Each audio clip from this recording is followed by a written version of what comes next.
Mario?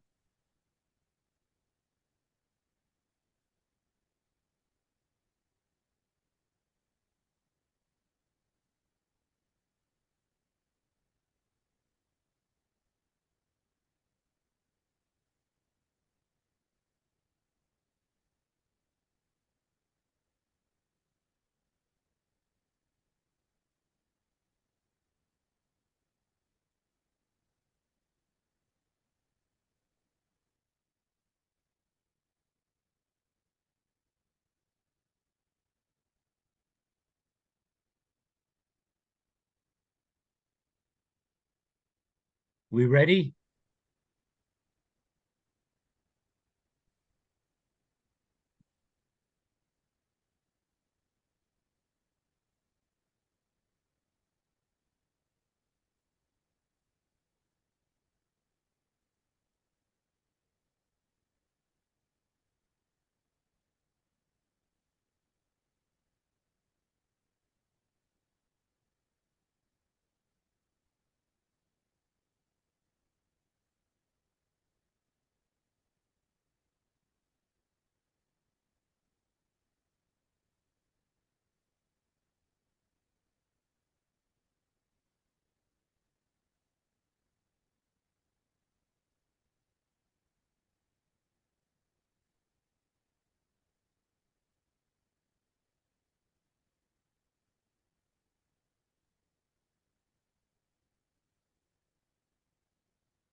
Are we ready?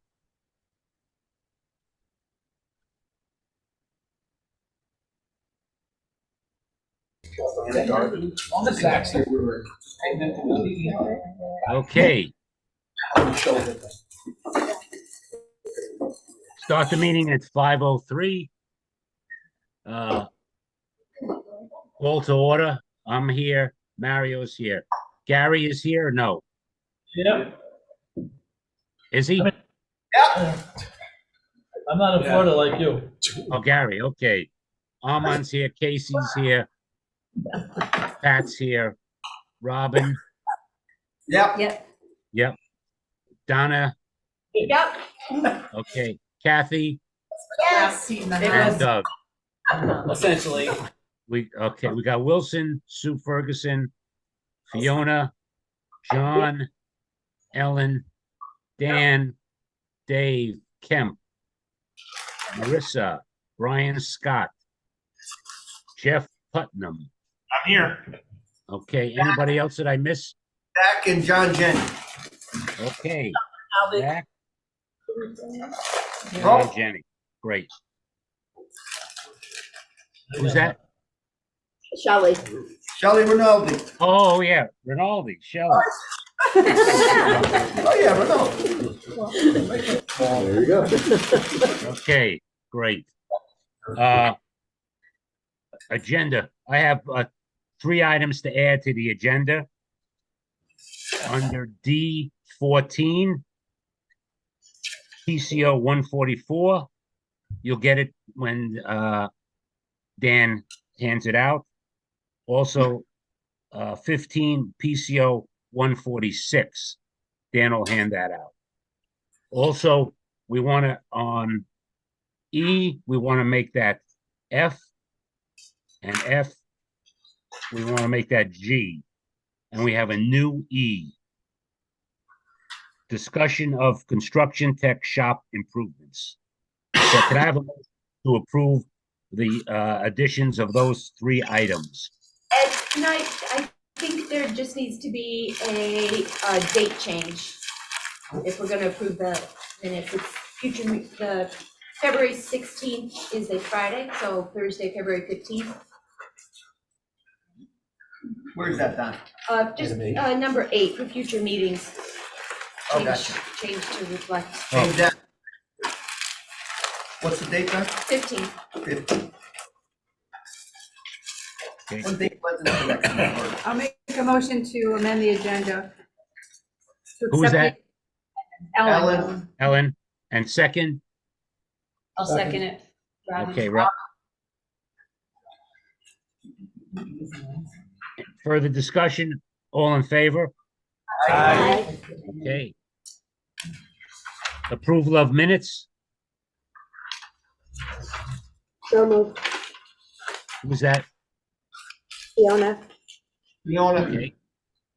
Second, I'll second it. Armand. I'm on, okay. Any discussion?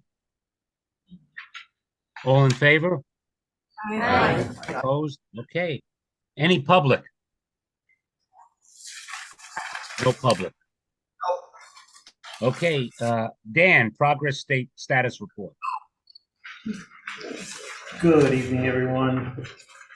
I have in Ed's packet, we have our typical documents, which is the project commentary, as well as the cost and schedule. A new document to you is the summary data page. It's like a simple table. This is the cover sheet on the monthly progress report that we issue to the city of Torrington. It hasn't been included in your packet.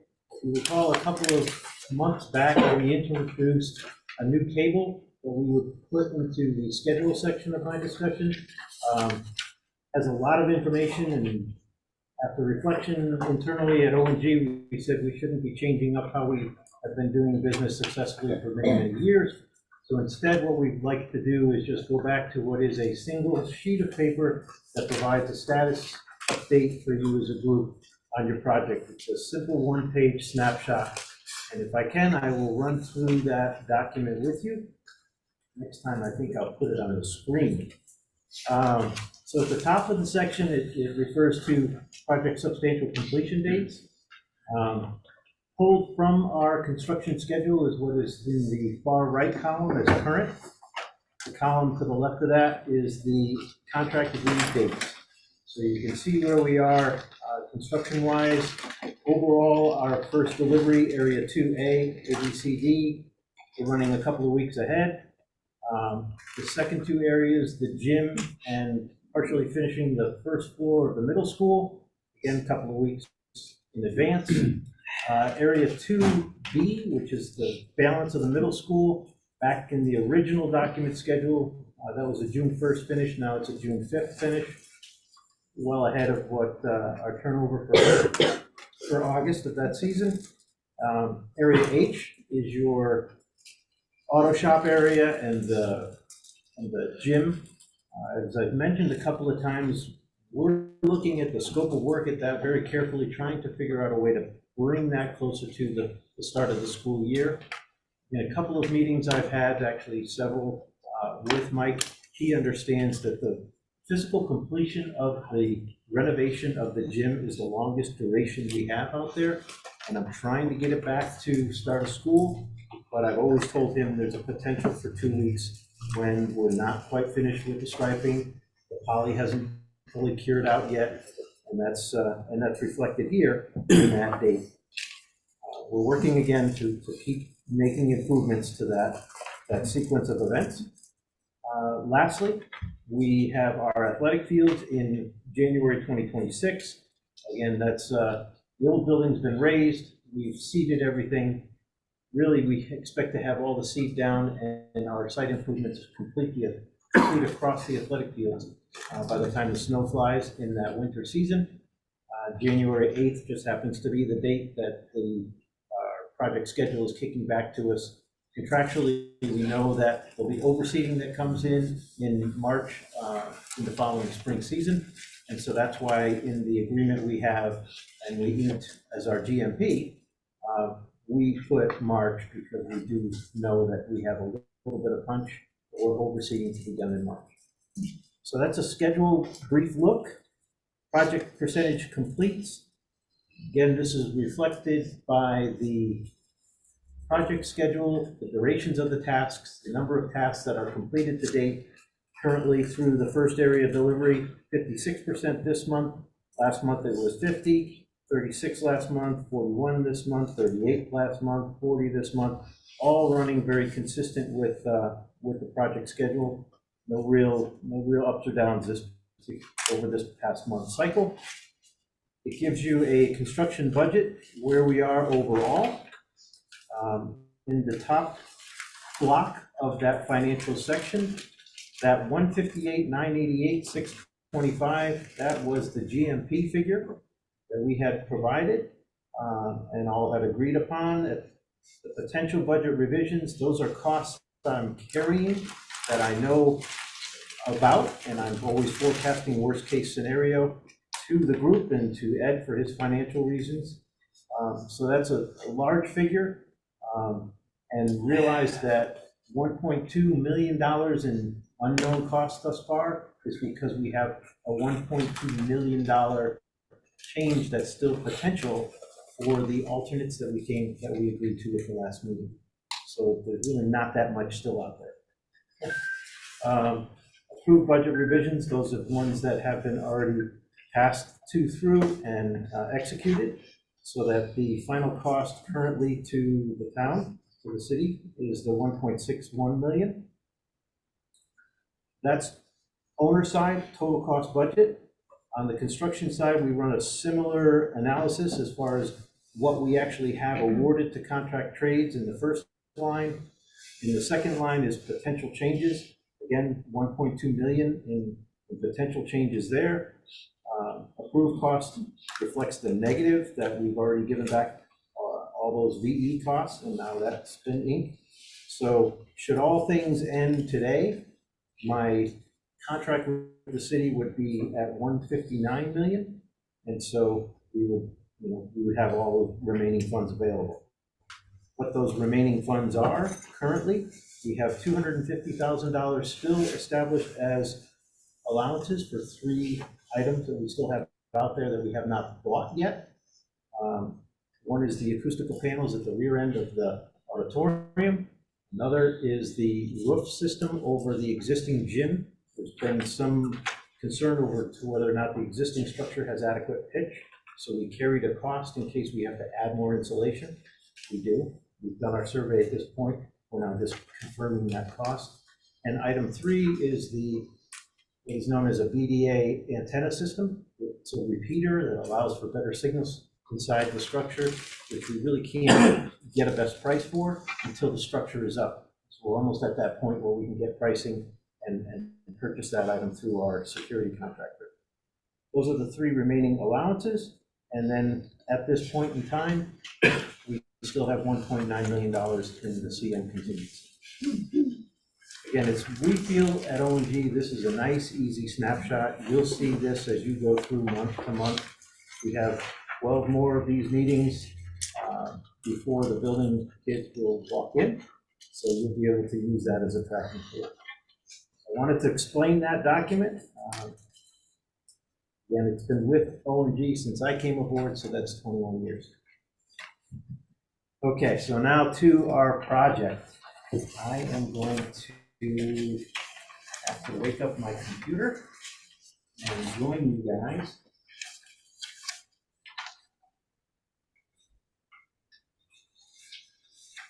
Uh-oh.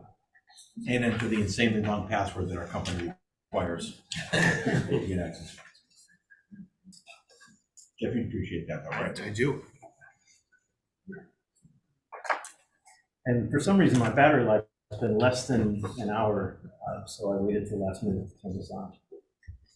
What this does is it's going to be another PowerPoint presentation. I'm going to join you. I need to share my screen. So I've got to go through a couple of steps.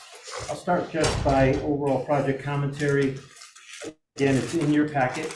This is information through the end of the month of December, so it's a little outdated as we are now 2 weeks into the month. Do a second follow up. So beginning with area D, we finished up the masonry veneer. Now we're verifying communications. It does take a minute, I apologize. So in area D, we We had the veneer that we had to do in the sections of the building that have the high roofs for the middle school and high school cafeterias. That veneer is now complete. Inside that building, the spray applied fireproofing. You remember last month we finished the roofing, which allowed us to put the spray applied fireproofing on the inside, which then releases the stud. So metal stud framing is complete, and exhaust duct hoods are complete.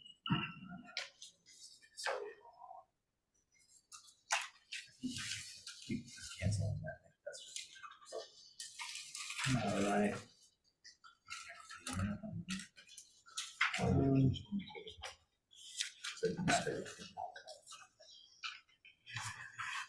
I just want to be able to give you guys some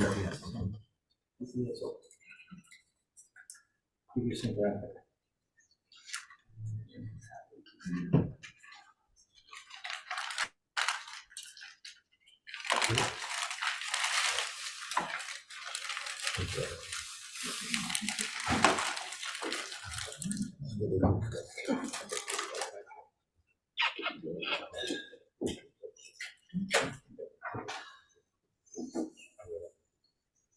Oh, I lost Zach.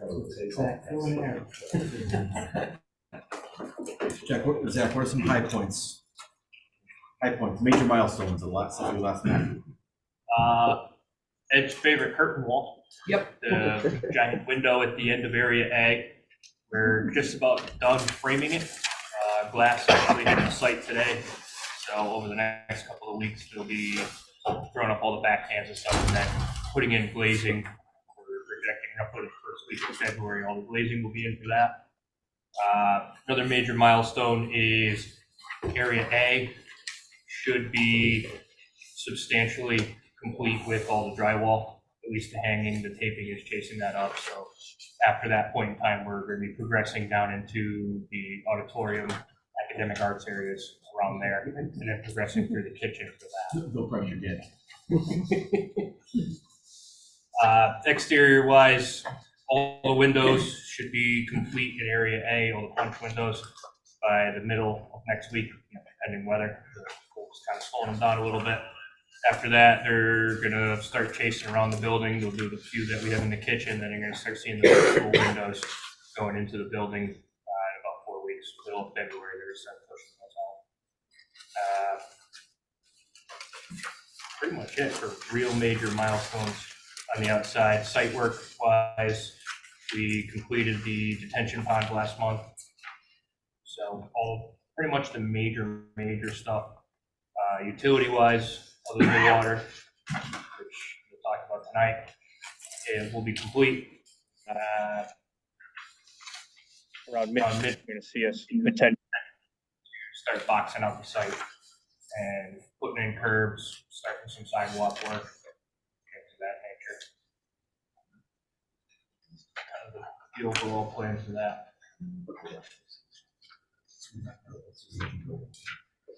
So yeah. Another filler next week is another ONG build session with the design team. Slam's going to be there. So that'll be a really good one. It's Tuesday, right?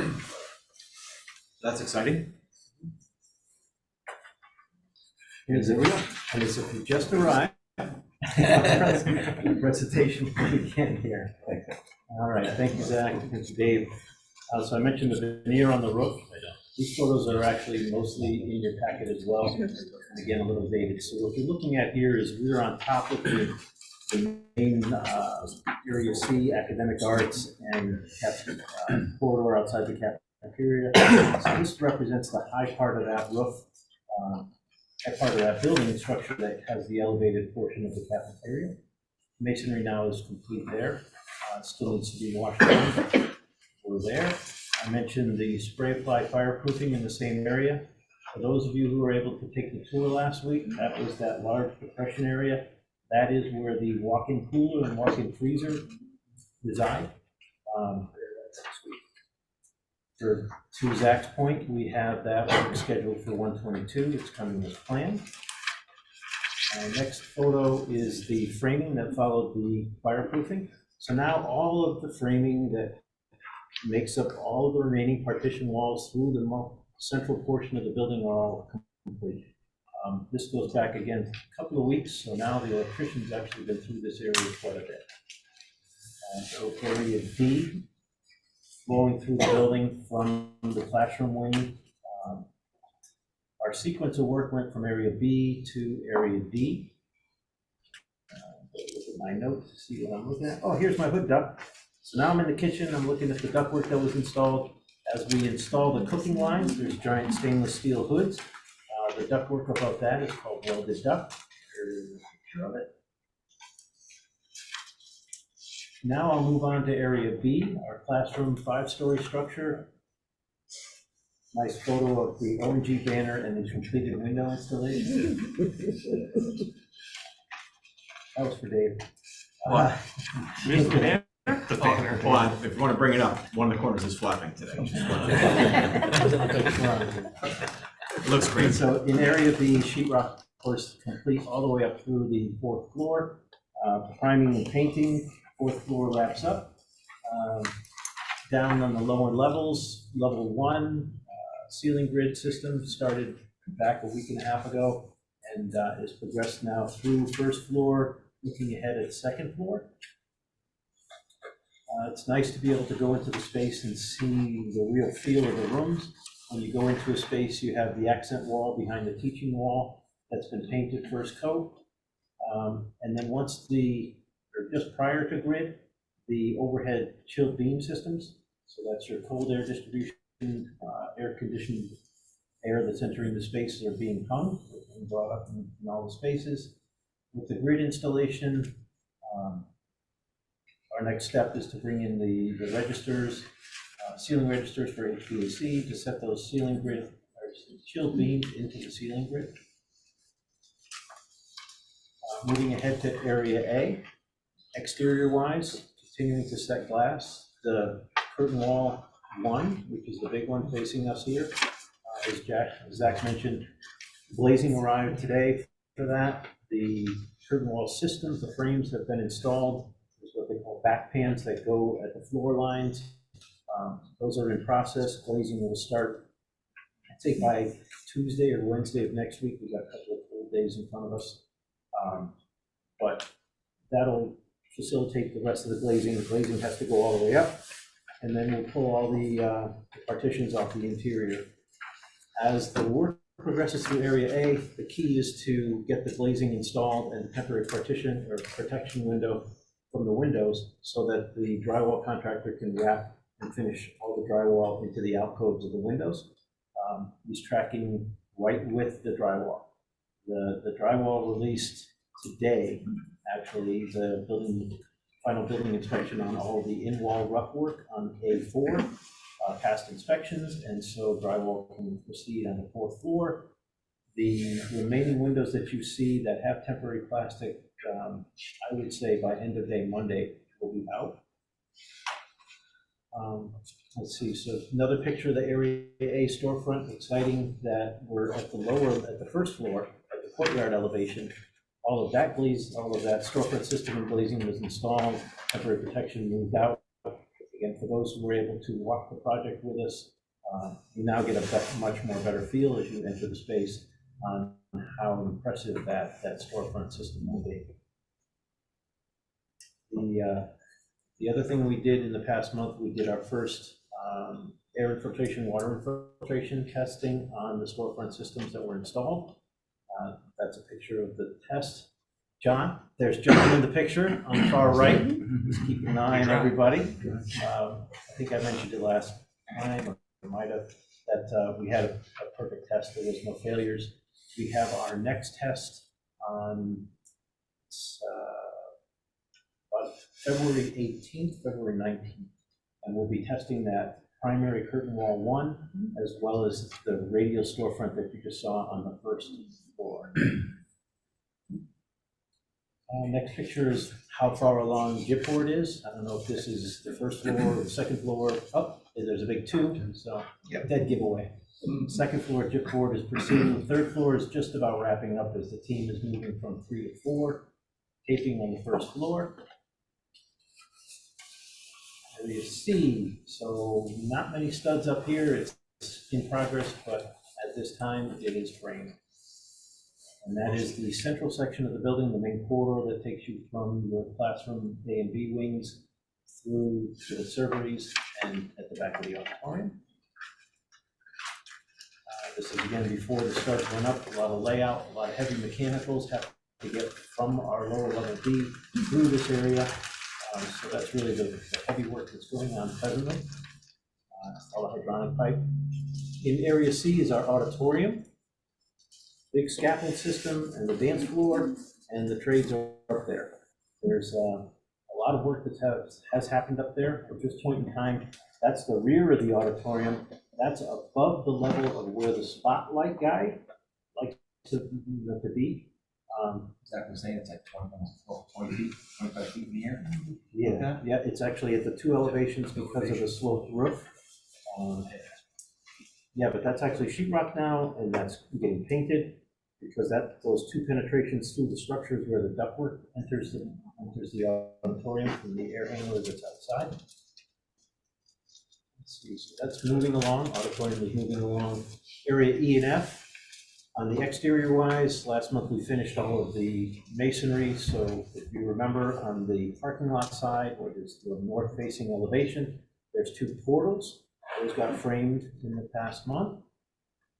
And those are metal panel, neat looking projections that come off of that. On the interior, most of the overhead rough within all of the typical space is complete. So the trades then move to the shafts. That's hydronic or sprinkler. Fire protection sprinkler piping rising through those shafts. The next picture is a ductwork in a similar condition, rising up through the shaft. Two floors are already shafted, shaft drywall is in. So area E and F moved along quite well. We gave the opportunity for the electrician to have additional resource to run through the space. So in-wall rough, with the exception of plumbing, and a little bit less to do in the communication side of things. Just moved along through area E and F. And in area G, we had put the roof membrane down last month, and we put temporary protection, and we started the CMU. So the gym CMU is now actually complete on two sides complete. The third side's about 50%, and then he's got about 2 more weeks, he'll have the CMU up to roof level. And then we can start and actually build a roof over what would be the locker rooms in the section of the building between the gym and the existing school. They also did the fireproofing on the inside. What we're looking at there is the white paint, that's called intumescent paint. That's to protect your steel structure from heat exposure during a fire. And from that, we go to CMU. So just getting started, that wall is up to structure at this time. Now I'll go outside to site work. That's the tension pond 2. That was when that had to get wrapped up before we started the curbing wall installation. So that is now complete. Now taking out the water of the project. Great. And there's your building. So overall on the project as it's developing, Zach's been working actually quite intensely on working with the trades to confirm the schedule we have for the remaining sheetrock to get from AB through and to area E. Everything aligns as it did initially with us for the project. We're happy with the result. I don't think there's any more, so I can't talk any more about that. Happy, I really appreciated everybody who came to walk the building with us a couple of Saturdays ago. It's a great feel. I've been thinking more about how to best present to you as a group. Next month, I want to incorporate something a little different, which would be our open space walk, where the camera is helmet mounted, and we have that recording. We'll walk through the building together. Not as if you're walking through construction, where you're kind of working backwards, but instead you're going to walk through the front door, and you're going to get a feel for how the space feels and as you go through, or as you enter as a student, enter as a staff, or as a civilian. Okay. Did I talk too much? Did I give you enough information? Is there any more I can add? see, I think I hit most of the highlights that we had on here. So I will move to what our cost impacts and schedule impacts, concerns we have over the project. I'm almost at the end of my discussions with Acronym. I'm going to leave your meeting and hit the screen. No, I'm not gonna. Yeah, I think I'm gonna leave. That's okay? Yeah, I'll leave, so my big mug is no longer up there. You only get Ed. Hey, Ed. We get Ed word. Yeah, almost done. We've got a crew in the mix. You know, we have some additional labor costs associated with doing the last of our veneer in the spring, and I don't want that as an outlier, so I've been trying to get that number wrapped into the number that I'm negotiating out. So that's still an active cost, again, to the CN contingency. When you look at what is in that original summary data page, under potential changes in that value, that would be a cost that's captured in that. As a matter of fact, every cost that's in here has not been approved yet, and that's why I keep carrying it, making people aware of the status of it. If something is updated month to month, it's in bold. And then I stopped, then I added a few new items and I didn't make the whole paragraph bold, so not everything is bold. In front of you this evening, the cost of the water line is the final version. That's an action under the PCOs, but that's a final cost at this point. I mentioned the site work alternates that we spoke to and the reduction of the ONG at-risk GMP contingency, also listed as items here for record. Last on the first page is the Area B lower level. Here I mentioned that we have costs associated with the CNC machine and realigning some of the walls in the basement, getting some additional hollow metal frames. Not a big cost, order of magnitude, probably $10,000, maybe $9,000 if we do well on it. The other half of that cost is the PRR4, and that's the MEP cost, and that's the item that in this point, I have not included any cost in the owner's numbers. Not knowing what direction we're going to go down there, I didn't carry a cost, but that's that specific item that Ed added to the agenda that we'll speak to in a minute. And then lastly for me is, what are we doing to design the space for the temporary class use? I know we've spoken to that a couple of times. I carried a cost of $70,000 in the numbers, just because I have a pretty good feel for what that's going to cost. Wrapped into that $172,000 number was the space change that was requested for adding an SRO office, and that shifted a couple of other space uses, requiring a little overhead duct changes, a couple of power changes, technology changes. Okay, so overall health of the project, very healthy. You guys are doing overall the hit on the contingencies. We've given back upwards of $1.5 million of what we carried in our GMP, and we still have $1.9 million left to get us through the last 12 months. On the owner side, Ed described last month, $1 million plus minus left in the owner's contingency. I'll leave Ed to describe any additional information he has, but nothing really changed month to month on a significant level. The schedule of the project, I mentioned what is our critical path, what are we watching happen, making sure that those critical path items for us. I'm watching the windows very closely. I'm watching the MEP development as it moves through the classrooms. Our still projected completion of classroom spaces is in June. We start punching out the building in the third week of June.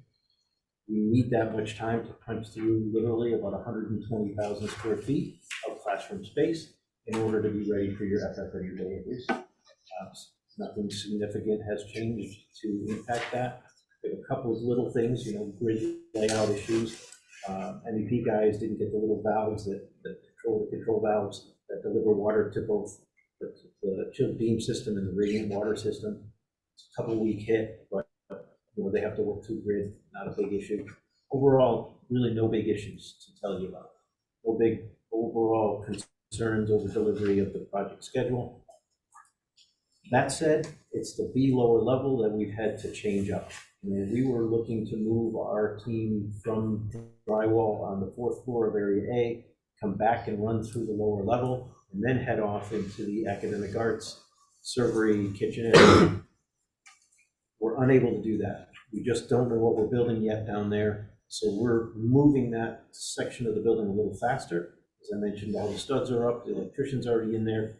We want to be able to flow that up, that drywall team from the fourth floor of Area A down through the academic arts area next, to give you more time to develop the Area B lowest floor.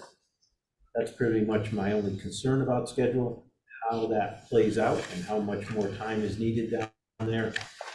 We'll develop a little concern if we have to parallel the team that is, finishing drywall upstairs and needs to be and move downstairs simultaneously, whether they have the resource, whether they'll need to accelerate a little bit. That's pretty much the only concerns I have over schedule. Eversource is the other concern. I mentioned this to the group that walked through the building. To turn the building on, we need Eversource. We need Eversource to bring us permanent power through new conductor that gets from off campus onto campus and then into the building. One of the drivers that I have for that is bringing in the main switchgear. And so up until 4 days ago, that's first, we have two pieces of main gear being a box that's about 8 feet long, 2 feet deep. There's two of them for your building. First one was supposed to ship on January 9th, second one on 2/20. 4 days ago, I was notified that the first set of gear now ships on 2/20, the second gear ships on 2/26. So that moved the timeline for being able to put pressure on Eversource to say, hey, my gear is here. I'm going to be roughly, I want power the first, second week of March. We had a meeting with Eversource, with Dinto Electric. We're still tracking to be energized in the month of March, but it's going to be the end of month of March, beginning of month of April. What that does to the overall schedule is it puts it back in alignment with what most people would predict, that we're really not turning on the heartbeat of the building, the water circulation portion of the building, the air circulation portion of the building, until April, which does still fit quite nicely into finishing spaces in June. On a positive note, the air handling equipment is still tracking on time, each piece of equipment arriving as needed. The chillers did take, in the last month, they did also shift about 2 weeks. So now the chillers, which I wanted to see in mid-March, are not coming until mid-April. Not a big deal, we don't need to turn them on. I do need chillers, I do need building space control that requires the chillers in the cold water loop to be chilled, but I don't need it until May. So we're okay, it's just closer to deadline than I would have preferred. That's the nature of our industry at this point, the effect and call of these manufacturers. I have a question back on CE 239. Are we to revise a plan to include an SRO office? I don't remember talking about that. I could be. Yeah, I'm not sure when that came as a development. The question, Ed, is at what point? Remember, they didn't have an SRO officer at the middle school until last year or this year. And we had to find a place for him because it was not, he can't just, he needs an office. So we discussed that with the principal and we found an area where that person could go. Yep, so there was a meeting held in which I saw Kemp's team brought together a plan. They came up with the best location for that, which is what used to be a storage, a record storage in the primary office area of the middle school. Occupying that space, the record storage moved to what was the paraprofessionals locker room, drop off your personal stuff, and then that room moved down the hall to another space. We carved out a space for the Oh, paraprofessional locker room from an oversized percussion storage room for middle school. So we got some extra room in that storage room, so we were able to kind of make those shifts. Is there an added cost to this? Yes, in the order of magnitude, I combined it with what I see as you needing some temporary needing technology in the temporary classrooms. I would say the cost of The SRO and moving the ductwork and power and technology requirements is in the 40 to 45,000 of that $70,000 cost. Yes, Gary. You two on board with that? Yeah, because we didn't have, how it all came That's about, all as I'm like Ed asking. said, we didn't have a SRO in the middle school until recently, and that was an oversight when the plan was originally drafted, so we needed space. So I'll go to the dust collectors. Where are we, Mario, or anybody else? Well, that's part of a larger. Oh, it is, okay. That's the new, yeah, that's part of that. Yeah, new- I know it's part of the new, right? I know Yeah. it is. new Yeah, yeah. agenda item. That's all part of it. So if I go back to just wrap up the conversation on schedule, delivery of the high school classrooms still tracking well to June. Building breathing is going to be into April instead of end of March. Window installation, we're tracking closely just because we want him out of the way. Make sure he's out of the way by the time spring weather hits. There's just a tremendous amount of glazing on the building. Curtain walls are all lined up now. We do have one hit on glazing in the courtyard, won't be in until March. But the trade is putting the people on the site, and I'm meeting with the owner of Cherry Hill Glass tomorrow. We're walking again to just see what he can do in this environment to keep his schedule moving forward as fast as he can. So we're on top of it as far as trying to make that portion of our work behind us. Yeah, overall, I'm not scheduled until anything, Mr. Murphy shows up, we're doing well. Any other questions on cost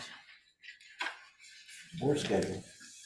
Just one other question, back to Zach though.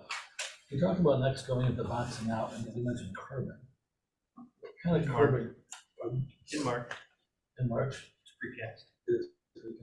It's gonna be, it's not gonna be the stuff we have out here in the park, we've never seen it in the parking lot that sits on top of the asphalt, you're gonna pour in place curb and move. I don't No, it's know. actually No. precast. No, concrete. it's deep, it's deep. It's, curve. It is, so it's 17 18 inches. sections? Yeah, So no, no, it's it's not 18 stuff they inches bring deep. on the bed, on the bed. yeah, no, it's 18 inches tall, and it gets placed in, and then you put some concrete behind it to hold it in place. Yeah, good, that's better stuff. Yeah, you gotta try with a plow truck. I don't think you see this parking lot out here, they did that to save money. I don't think we have any bituminous curb there, maybe a little at the top parking area, but I don't think so. Nope, I don't think so. Can't probably. I don't think so. I mean, we typically don't do that for schools because it doesn't hold up. No, right. Good to hear. We love concrete.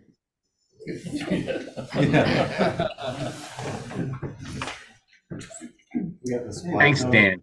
Oh. Any other questions? Nope. Okay, John, you're on. John Jenny. I can't follow that up. Work continues to move along well as Dan 5 outlined. minutes to let your computer The start. quality of the work remains on par. The coordination is really working out well, particularly with so many trades working in space at the same time. They've really coordinated the work well, so no one's really stepping on each other. So I think one of the things, if you've gone through there, you'll see things like ceilings going in and painting getting done. It's a great milestone to hit. So you're really starting to see some progress there. Right now, it's fluid, but we're tracking 19 items, working with O&G. Every week, a few more come off the list, a few more come on the list. It's not unusual. They are addressing them as we go along. Tri-state materials testing is out there on a regular basis, and they had a few items at the last report that I believe they've all been resolved, and so there are no outstanding items on the materials testing side, nor on the inspection side. So as far as from our perspective, things are moving along well, and the quality of the building continues to be good. How's that? Short? Any questions from either that or the reports that are going out? We're more than happy to explain. I appreciate the detailed report. The way that- People tell me I'm too wordy. No, I like it. Easy to understand when you're. It's funny, John, I spoke to your boss today, and some of the people in your office don't like it because you're too wordy, but we love it. All right, I'll keep on keeping on. And again, we appreciate both O&G and BL companies working together on this. And when we have the meetings like on Wednesday, Mary and I are participating, and John is there, and anything comes up, his ideas and his forward thinking is really helping O&G and all of us. So we appreciate that, John. Thank you. Next, phase 1 and 2. You have the application and certificate of payment. You have the list of all the vendors there. Could I have a motion to approve $8,055,701.50? So moved. Johnny Kisco. All right. Okay, So just put that in perspective, $2 million a week work in place. Right. Yeah. Second. 120. Gary. 130 people. Second. Gary seconded that. Gary, second. Any discussion? All in favor? Aye. Opposed? Okay. Next item is the PCOs.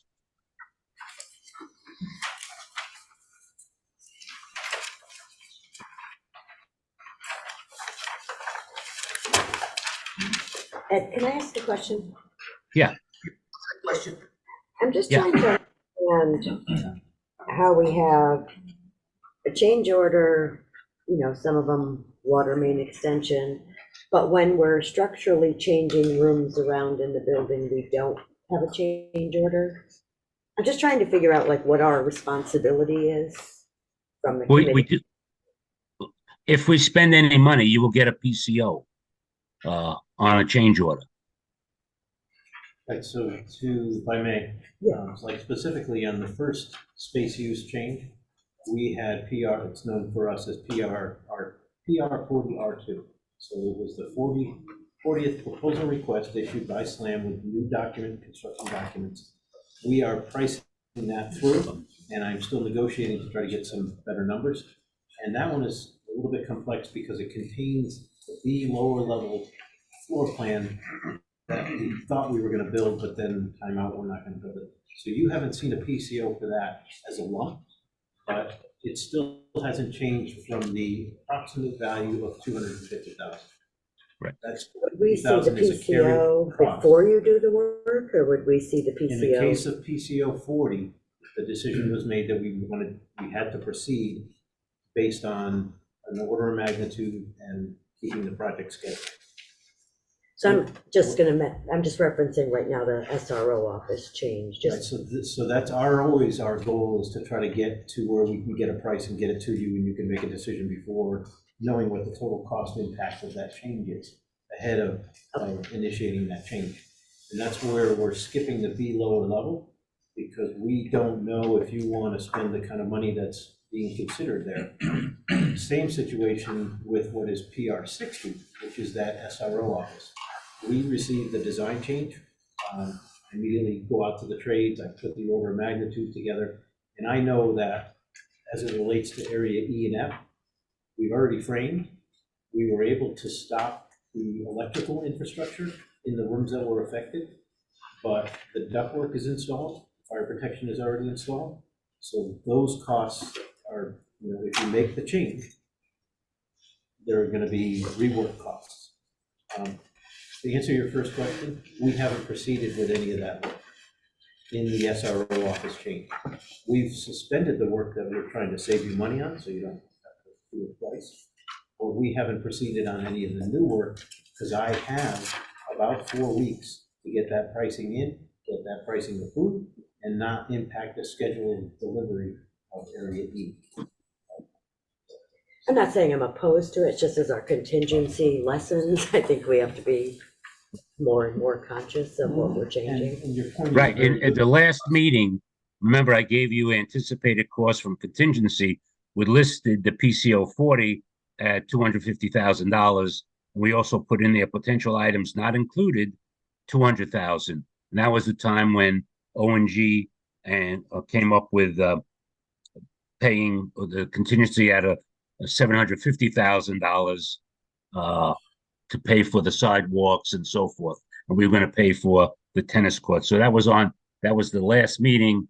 You received a report from me, which brought with all those changes, the tennis courts, the classroom, water revision at 150,000, the spiral enclosure at 30, some caulking, some water, classroom revision at 40, PCO 103 at 13, concrete sidewalks at 227, brought our contingency up to date down to 1,083,000, which was on that list.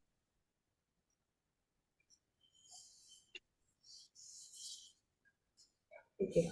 So yeah, we're trying to, later in this discussion, we're gonna discuss the B lower level and the impact of both cost and schedule. And that's to make this committee aware of what the decision is.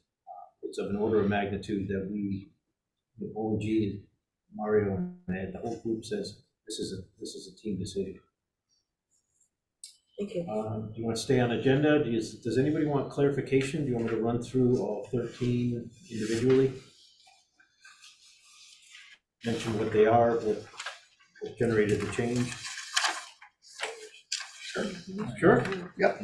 All right, I'll start with number 128, Gilberto's premium time. As everybody may recall, building the exterior envelope of the building was a priority. We authorized some premium time to keep the ABB exterior envelope moving along at the rate at which we needed. The cost is zero at the bottom line because $2,900 cost came from CM contingency dollars. The next item is a drinking fountain. This is PCO number 26. Drinking fountain relocation. PR 26 PCO 129. Thank you. So what Dave is referencing is the top line change number. I inadvertently read incorrectly read PR 26. At the gyms, the drinking fountains were located within the gym structure. SLAM was asked to relocate those outside the gym structure so that the drinking fountains weren't within the gym body. You can see there's a small cost from the plumber to run the pipes differently. The larger cost at almost $6,000 is to build masonry enclosures. The walls that now have the drinking fountains are made of masonry, so they had to add little, what we call veneer walls, 4-inch thick walls that surround the piping. And was that to preserve gym floor or? To get the water off the gym floor. So if you can picture, on one side of the wall is a hallway, and on one side of the hall is, on the other side of the wall is the gym. So we just flipped it around so it's in the hallway. Is it normally in the gym, or is that just the way it was designed? That was the way it was designed, and it is normal. It's a yes to both of those things, actually. That was a request from, through a conversation of, for concern of the gym floor. Because our old school, we just ended up shutting them down because they were getting clogged, and then the fountain water would just overflow onto the floor. They had issues with that here at Torrington, because they were in the gym. Yeah, it happens all the time.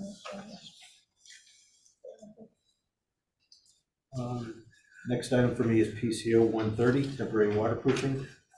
We had to do some temporary work, keep the building dry during construction.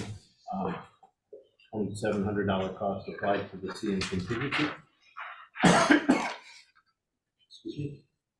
Generally just trying to keep the building dry so we could progress interior work until the roof was 100%. The next item is existing water flow at the Daily Drive gate. If you recall, last winter season, there was a fair amount of water that was coming off an existing embankment and rolling over the curb and landing in the driveway, creating a hazard. And so an additional structure was drawn and piping to get to the catch basin. That work was incredibly difficult to build because of the orientation of the structure, how difficult it was to tap in the new pipes. We couldn't get that quoted. We did it on a T&M basis, and so it's verified cost. PCO 132 and has two components. One is there's a section of ceiling in the Area B corridor.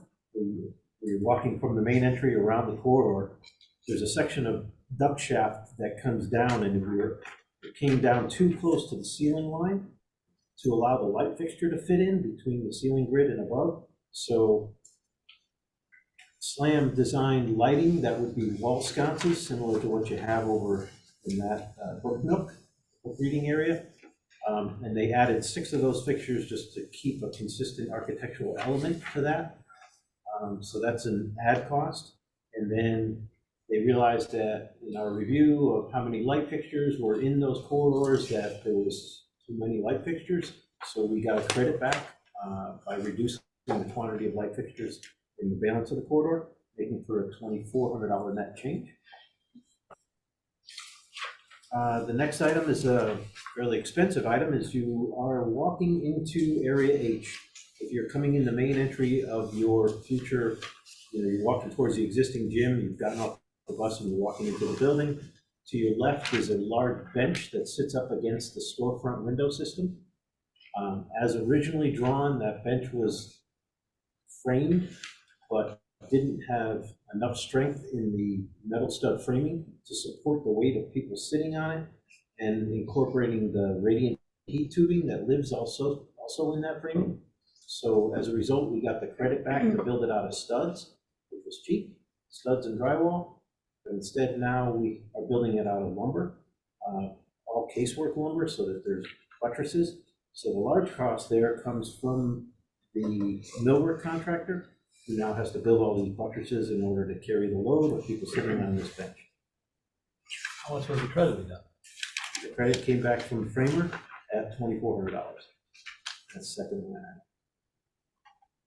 Got 2387. Yeah, it's expensive. Speaking of expensive, water main. So in review of trying to get that number back to where I had hoped it would land, Just ask one more question. Yeah. I'll go back to this architectural framework. I know there's architectural details I'm not familiar with, but would it have been easier to find something fabricated out of metal that would last forever for less than, I don't know how big it is, I don't remember. no, it's significantly long. It's about 60 feet long. Yeah, I think the vetting process of going with a piece of material was the right choice there. I still wish that, I wish the grill wasn't so close to where you would sit, where the heat's gonna come out and wash the window, but that is what it is. But I do think that casework was the right choice to most effectively buy that product. And your water main. So the water main, as you all recall, we had to now relocate we have to build a new main. We haven't started doing this work yet. This order of magnitude is a large order of magnitude. We have not released the work, but we have no option. Aquarian is requiring that their existing main be abandoned and that a new main be built to connect up through the new Major Bessie Drive. Where I had hoped to see some savings was in sharing some of this cost to Aquarian. Part of the cost is a very expensive valve that they have to drop into the system. We haven't had any, they haven't stepped up to the plate to offer. That's about a $17,000 savings. If they step up to the plate and they provide that insertion valve, then the trade won't buy it, and we'll reap those rewards later. The other small cost that we were hoping to save is the existing pipe that runs under your now future ball field. We could abandon in place instead of physically digging it all up and removing all the pipe. That wasn't an option that was palatable to the design team, and so we're gonna chase that pipe out. That, I believe, is worth about $15,000, $14,000. Not a huge savings, and me as a good builder, I'd love to say I don't want to leave a pipe in the ground forever underneath the ball field, though it's not going to hurt anything. It's just better to clean up what you build, get rid of what's old, and I can appreciate the design team's position on it. So that's where the final cost of that change ended at the cost. It it does reflect, so industry standard right now is roughly $220 a linear foot for new installed main. Our cost is very close to that. I don't think it's over $225. Where there is more cost associated than just the main is we're adding more valves. Aquarian wanted more shut-off valves on each of the laterals headed to the building. We have no choice. Aquarian requirements are the water company requirements and require these valves. We did, in discussion back and forth, we did reduce the number of these valves, so we went from 8 to 6. Saved about $6,000 on that. But it is, you know, it is what it is. It's the cost of putting in new water main. It's appropriate that we aren't, you know, we lost the battle on leaving the existing water main below the ball field, but I wouldn't have been comfortable with that decision either. Should there ever have been a problem, you would have been going through your ball field in order to chase a 60-year-old pipe. Good, bad, but good, and accounted for. You know, in the numbers that we had carried with Ed and we had presented to the committee last month, this money was allocated. Have they given you a detailed quote yet, or has the Aquarian given you a detailed quote yet? No, this is actually the cost proposal from the trade. Our trade will actually install Aquarian's contract with the city of Torrington or the Board of Ed, whichever arrives, will be for only inspection costs and chlorination. Have you talked to them yet about that? Yeah. I just put in 70 feet for $60,000 and they added another 20,000 for unmentioned items. I would just, who are you dealing with, you know? Carlos? Carlos? Yeah. Be careful. He's terrible. Yeah, I'm just saying, make sure you get a final quote. He's terrible. I did 70 feet for almost $60,000. So yes, I shared Carlos's contact information with Kemp earlier today. I have his numbers. Well, now you know we're going to be dealing with Kemp. I've met, you know, we had several meetings with Carlos. That's what drove this whole. Oh, I know. So you've had more dealings. He's not the, number one, he slows it as a Oh, I turtle. know. Give us a year. Give us a year. Anyway. Yep. It won't be their fault if we get a bigger bill. Put it that way. Well, I think the key that we're hearing is that this is the bill to ONG. In addition to this bill, Aquarian is going to execute a contract with the city of Torrington or the Board of Ed, whoever they choose or whoever chooses to enter an agreement for inspection costs and chlorination costs. And potentially, if they want to bury more cost or find more ways to charge the city money, we have to be careful with what they charge on top of this. I wouldn't expect, you know. What meter pits? Our meters are inside the building, so they're not a part of that. Sure they don't want them outside the building? We've been through that part, we're okay with that. They're gonna live with the design because Torrington Water actually approved the design before we put it out to bid. And then Aquarian bought Torrington. Okay. And so now we're dealing just with, Aquarian won't live with certain aspects of the design. And fundamentally, the pipe being not located in a road, that we have a hard time arguing. But we did argue that we didn't have to provide a separate service lateral. They wanted a separate service lateral for fire service and domestic water. We have a common lateral and it's in the building. We don't have to do that. We don't have to do exterior water pits. It's been a lot of give and take. It did start almost 1 year ago. February of 2023 is when we were notified that the plans were no good. Aquarian are in the project now, and that we had to deal with it. So whether the contract is Board of Ed or Torrington, City of Torrington, you mentioned chlorination, for instance. Yeah. When will the Board of Ed get, does anybody know when we will get that information, or do we have? Yeah, it's actually the process at this point is that once we have this as an inked cost with the trade produces a letter that tells Aquarian how many days of installation and the material costs, because it's those two figures that Aquarian can base their contract cost with the city of Torrington. So once we ink the change, we get that information, we provide it to Aquarian. There is currently an easement that has been drafted by SLAM and Ganesh, their civil engineer, that has to be approved, and then Aquarian will generate that contract with probably the city of Torrington as the property owner, and then we'll ink that contract. or what I hope to be around $20,000. So when we go out to the city street, does this contract cover us going out to the street and then overlaying, come back and milling and paving, or who's responsible for that, you know? The benefit here is we don't actually have to go to Winthrop Drive, or Winthrop Ave. We are tapping off of the existing main at about 40, well, actually just to the southwest corner of our field office. That's where we get to tap the main. So we're actually already on property and don't have to go out the street. Thank you. So that's the big nut. Continue. At the spotlight, I mentioned in the auditorium, there's a platform at the rear of the auditorium. When you come up through the floor hatch that gets you up into that space, there's no railing shown, and that's a safety hazard, so a railing was added at a cost of just under $4,000.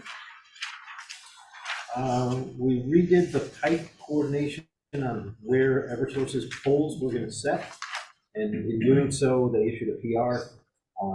In negotiation back and forth, we got it as a $0 change, so this is really just record that we're using the PR layout of the piping schematic, but there is no change to contract cost. Next one was $400 for a receptacle. Don't spend much time on that. The next one is there was a bust in the structural steel details that carried the weight of the brick where there are metal panels on the outside of the building. We had the trade contractor come back and weld extensions on. But we can not do that, so that had to happen.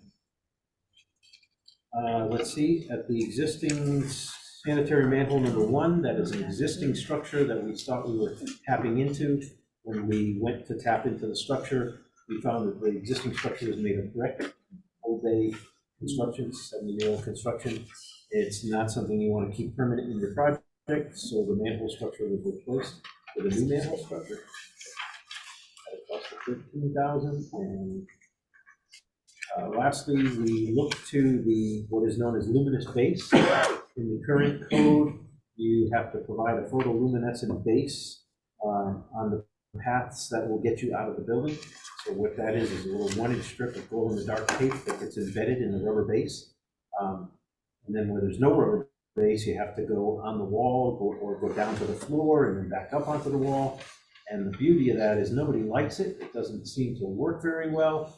And in future code, it was eliminated, and SLAM did the legwork to get it removed by getting a special exception from the state building official. So we were able to take it out of the project for a project savings of $31,008. That's PCO 139. That's all I have for this month. A little bit of work.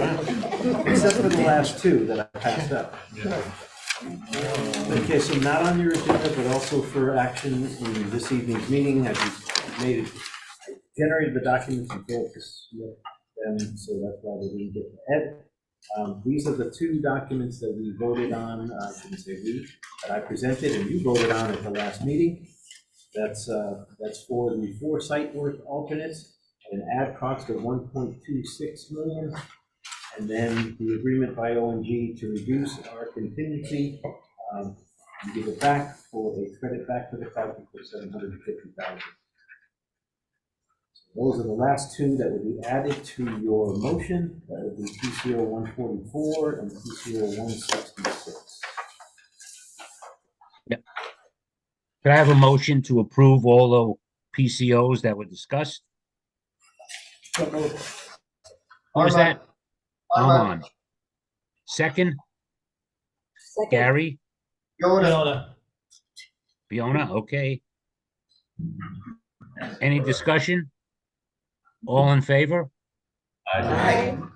Opposed? Okay. Next item is new E, discussion of construction tech shop improvements. Mario and I have discussed this with the superintendent, Sue Ferguson, Dan, Dave, Kemp. We want to bring it to, before we do any work, bring it to the committee. Mario, you want to start off with The Cliff Note version is from where we started started, what was spec'd for the project, which includes 4 pieces of equipment and the dust removal systems and the required electrical for that, to where we want to go in order to offer proper program, which is about 16 pieces of equipment plus or minus, with the capability of removing all that sawdust, upgrading HVAC as needed, upgrading electrical as needed, and so on and so forth. Ken came up with some good ideas today. We want to ask the committee to approve a not to exceed number of $150,000 to finish that workout. We anticipate, we hope it'll be less, but we just can't hold these guys up any longer. We can't wait till the next meeting. As Danny already told you, we're already putting them a month behind downstairs anyway, right? Well, right, we moved our sequence to pass by those classroom spaces. That would be all of the classroom spaces on the lower level of Area B. We're looking to accelerate now so that we have a place for the drywall team to go into Area C. But Mario's point is a good one.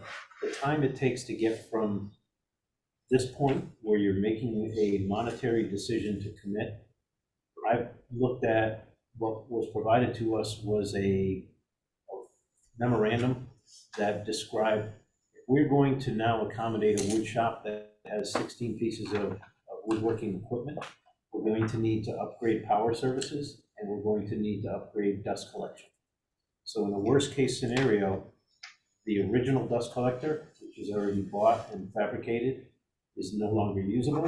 If I take that into consideration and I add the cost of HVAC ductwork to support that, and then I add the cost of fire protection to support the ductwork that has to be protected, and then I add the cost for electrical, I come up with a number of about $146,000. I round it off to 150, say, okay, this is what I'm conservatively saying is the cost of what it would be to go from what you have for a program today, which has 5 pieces of woodworking equipment and a dust collector that picks up a certain value of CFM, cubic air movement, versus what we received from his design team, which has already spent some time looking at the equipment list. Hold on 1 second here.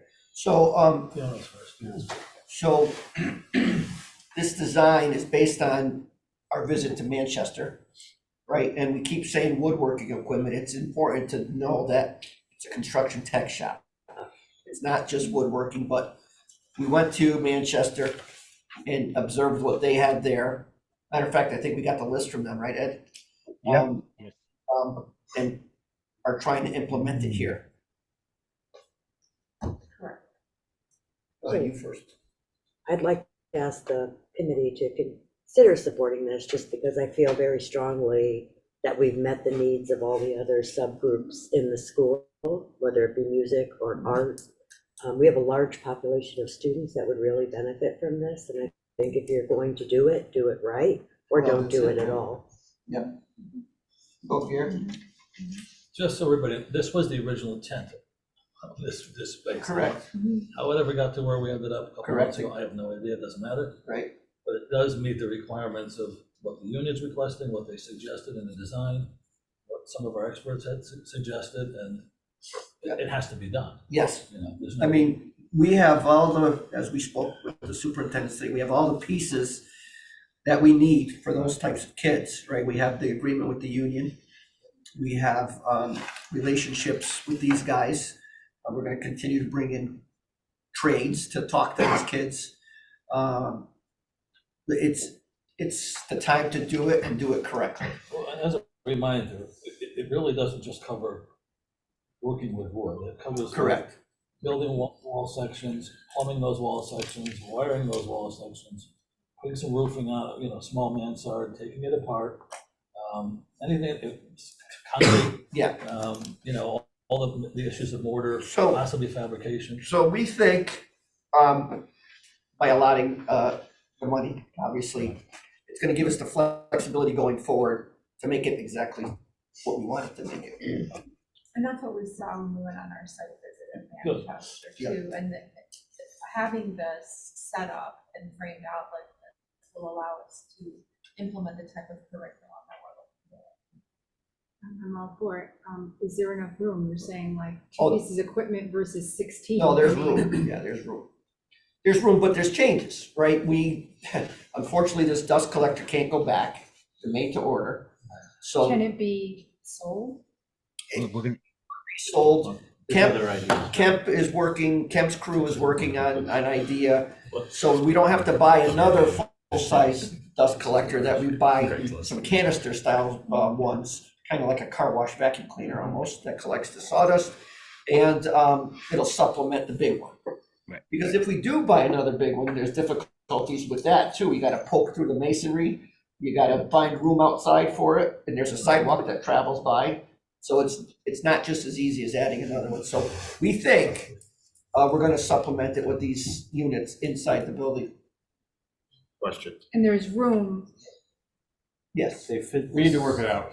Okay. You know, this idea is about 2 hours old.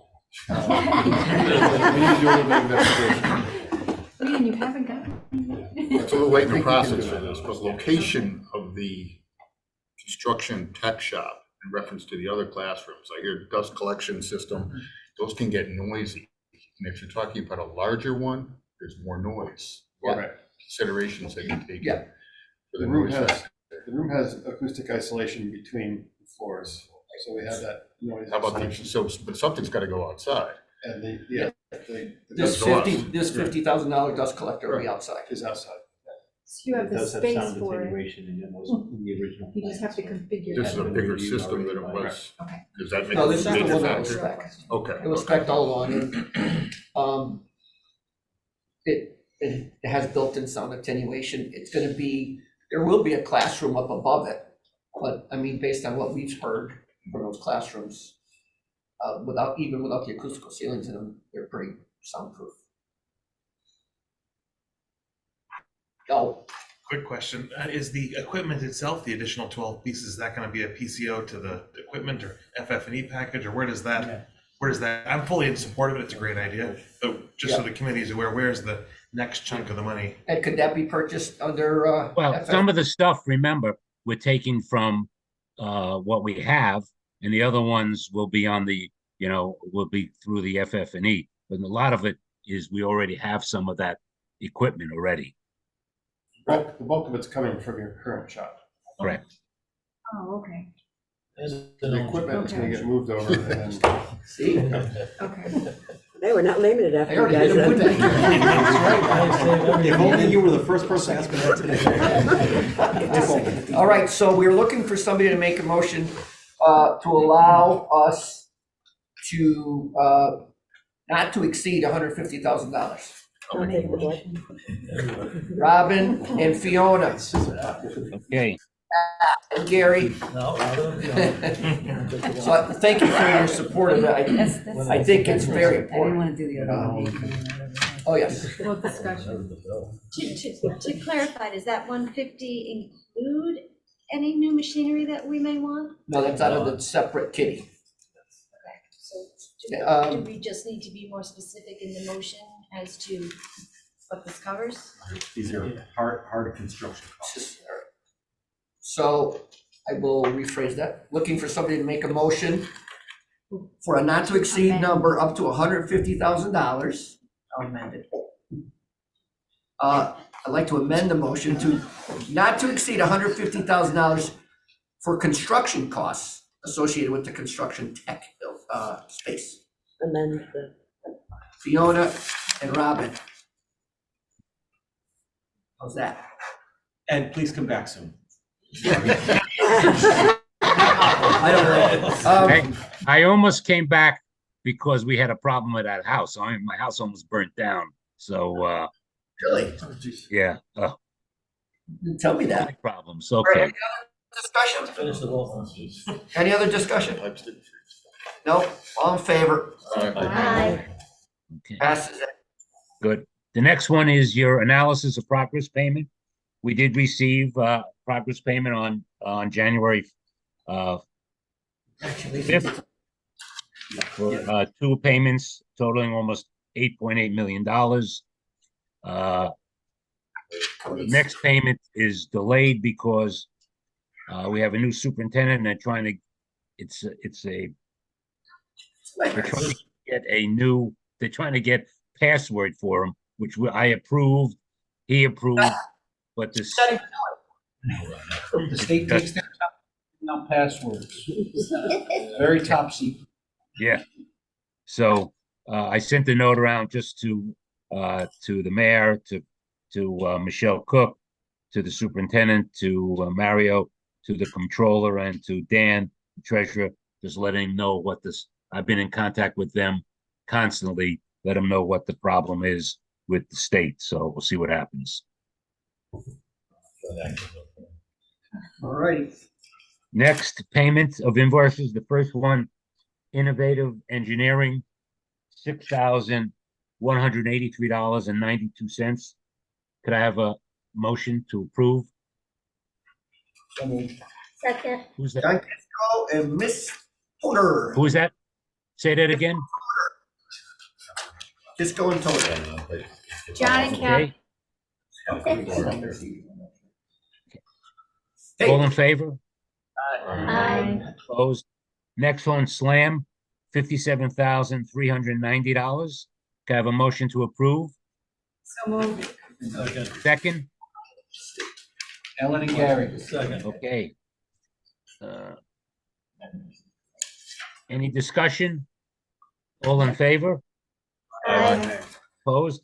Next one, BL Industries for $9,644.25. So moved. Ellen and Kathy. Okay. Any discussion? All in favor? Aye. Opposed? Okay. And the last one, Tri-State, they had 5 invoices totaling $16,539. Have a motion to approve. So moved. Gary, Second? Toter. Okay, Sorry, Ellen. Ellen. Her voice. Any discussion? All in favor? Aye. Okay. Comments for the good of order. Marissa, I'm good, thanks. Rinaldi, It's great to see the progress. The pictures are wonderful. Brian. Good. Fiona, Thank you, to ONG and GL. We're very lucky. Thank you. Thanks. Ellen, Thank you, and I love the tours. I really And thank appreciate you you guys again all for coming out. answering the questions politely. It's kind of cool with sheetrock in there. I know, isn't it? Each time you go in, it's more and more exciting, like more is done. Kathy, Great meeting, and also thank you to all of you for all the work you're putting in it. I too loved the tour. It was wonderful. And to see me even painting, that was great. John, Good meeting. Mike, Great meeting, everyone. Thank you. Sue F. Great meeting, everyone. Thank you, Mario and Ed, for all your hard work every day. Tell my wife, please. She's here. No. She's waving a spoon. I don't know if she's gonna hit me or what, but Time for dinner. Kemp, All set, thank you. okay, Mario, Couple things, there's another tour, Saturday at 10 o'clock. We extended it to the administration and a couple other folks. And Say that again? there's another tour Saturday. This Saturday? This Yes, Saturday? at 10 o'clock.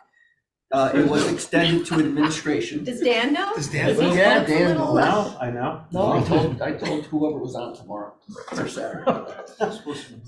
It is Brian. Yeah, I told her. It was, That was it closed was because it's gonna be so cold. Torrington High School It's gonna be secondary. really freezing. cold. It's warm in the building, for It's God's not sake. getting warm in the Inside. building. Yeah, it's not that. It's only 100 yards to walk, for God's sake. I don't know. Says the guy who No, there's just no trees. Yes, you could extend it to others. Anybody here who wants to come, because the numbers are underwhelming.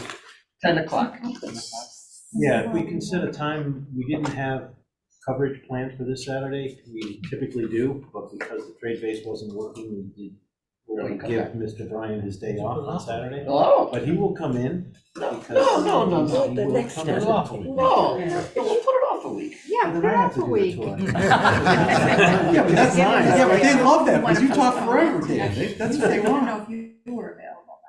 It's okay. I'll make myself. So, And I'm not that Is that gonna important. be there? so it's gonna be the 27th?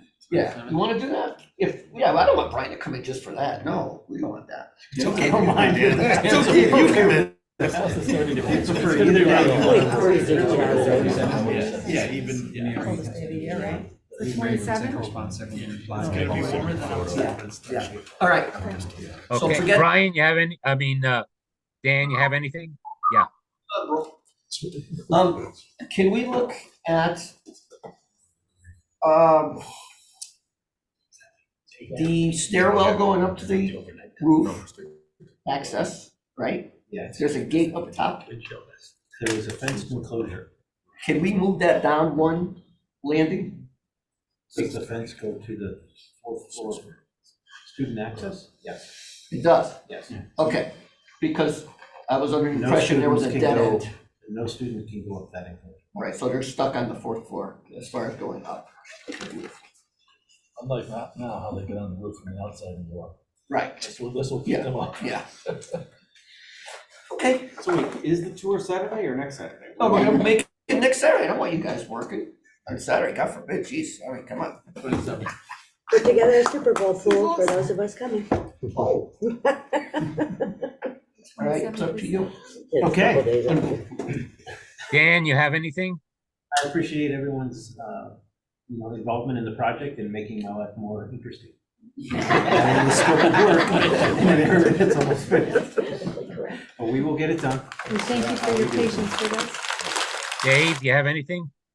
No, nothing yet, thanks. Zach, All set. Almon, All set, thanks. Robin, Exciting progress, thank you to everybody. Gary? Thank you, Ed, for calling in from Florida. Yeah. And working on you, right, Mario? Unbelievable. Unbelievable. Casey? Yeah, thanks for the little after meeting get together last meeting, Dave. I appreciate that. Welcome. And Happy New Year, Do everyone. it again. Pat? All set, thank you. Doug? No, Dave, can we make it monthly? Jeff? Great tour, great report, good meeting, thank you. Who's next? I can't see. I'm good at I'm last, Ed. Okay. Great meeting, and thank you very much for the tour. Anybody who hasn't been on it recently, it was amazing to be on the second floor in a classroom with all the glass and how quiet it was, to your point about the acoustics. Right. You're watching cars go by 150 yards away and you can't hear a thing. You can hear the people in the hallway and there's no door even. Yeah. Yeah, there's no tree. So amazing work, guys. Thank you. Just the last item, we met with the trade council and the high school's getting 10 to 12 interviews for kids to start that 120-hour program. We're going to start it in March. Once they get the names, we'll have a Zoom with the trades so we can start that. So anything, Brian, you want to say about that? You're starting now interviewing? Yeah, we have the names of the students from the counselors. Andrew Marchand and myself will be meeting with the students in a week. So once we meet with the students, we should have some final names. Great. Okay. Is yeah. there an opportunity for adults to get involved with the union? Oh, sure. Some people reach out, I'm just not sure where to send them. Yeah, we can, if you have any names, just send them to me and we'll get Yolanda on it and they won't be in the high school, program, but they can be in the separate program, which all the other apprenticeships are. Especially we had 4 or 5 residents, remember, 2 women and a couple other guys. Yes. Right. I can't vouch for these people, they're just inquiring.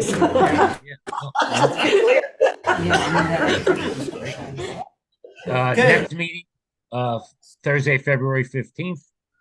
Motion to adjourn at 30. 6:30.